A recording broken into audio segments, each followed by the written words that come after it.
Maths class 12 हमारा chapter है matrices. हम सीबीएसई के प्रीवियस ईयर क्वेश्चंस कर रहे हैं जो 2011 से 2023 तक आए हैं। हमारा टॉपिक 2 है ऑपरेशंस ऑन मैट्रिसेस। अगला क्वेश्चन है क्वेश्चन नंबर 41।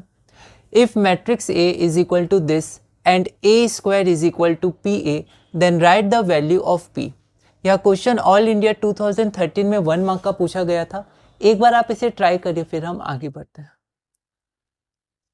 तो हमारे पास गिवन है मैट्रिक्स ए, तो मैट्रिक्स ए को हमने लिखा है ना। आप केयरफुल रहिएगा उतारते समय आंसर शीट में। इसको इक्वेशन 1 मान लिया और A square is equal to P A है, इसको हमने इक्वेशन नंबर 2 मान लिया। ठीक है, अब हम क्या करेंगे, सबसे पहले ए स्क्वायर निकालेंगे क्योंकि हम कंपेयर करेंगे है ना पी की वैल्यू निकालने के लिए। कैसे, तो सबसे पहले ए स्क्वायर निकालेंगे क्योंकि ए हमारे पास गिवन है। So A square is equal to A times A is equal to this matrix A times this matrix A from 1 से ए की वैल्यू हमने ले ली। फिर हमने इसको एक एक करके किया, पहले इसके रो को इसके कॉलम के संग इंटू किया तो 4 + 4 -4 -4 -4 -4 4 + 4 जिसकी वैल्यू आई 8 -8 -8 8। अब यहाँ से क्या करेंगे, तो यहाँ से हम चाहे तो 8 भी कॉमन निकाल सकते हैं, कोई गलत नहीं है। लेकिन जब 8 कॉमन निकालेंगे तो 1 -1 -1 1 आएगा, तो आगे क्या करेंगे, इसलिए हम लोग यहाँ से 4 कॉमन निकालेंगे। क्यों निकालेंगे, तो देखिए जब हम लोग 4 कॉमन निकालेंगे तो क्या बचेगा, 2 - 2 -2 2। ठीक है, मान लीजिए इसके बाद आपको समझ नहीं आया क्या करें, तो कम से कम इतना बना के जरूर आइएगा क्योंकि स्टेप मार्किंग है। ठीक है, हम लोग 4 कॉमन क्यों निकालें, क्योंकि जो मैट्रिक्स बचेगी, ठीक है, क्योंकि 4 फैक्टर था, हर एलिमेंट में 4 था तो 4 निकाले।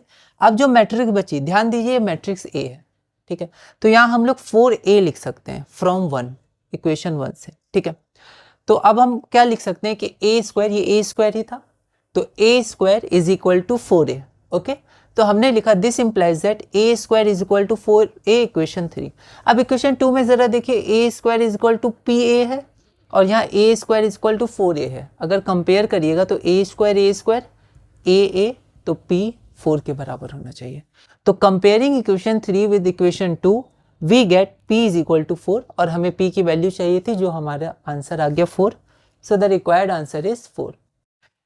तो हमने इस वीडियो में अपना क्वेश्चन नंबर 41 पूरा किया। अगले वीडियो में हम अपना क्वेश्चन नंबर 42 करेंगे और टॉपिक 2 ऑपरेशंस और मैट्रिसेस में आगे बढ़ेंगे।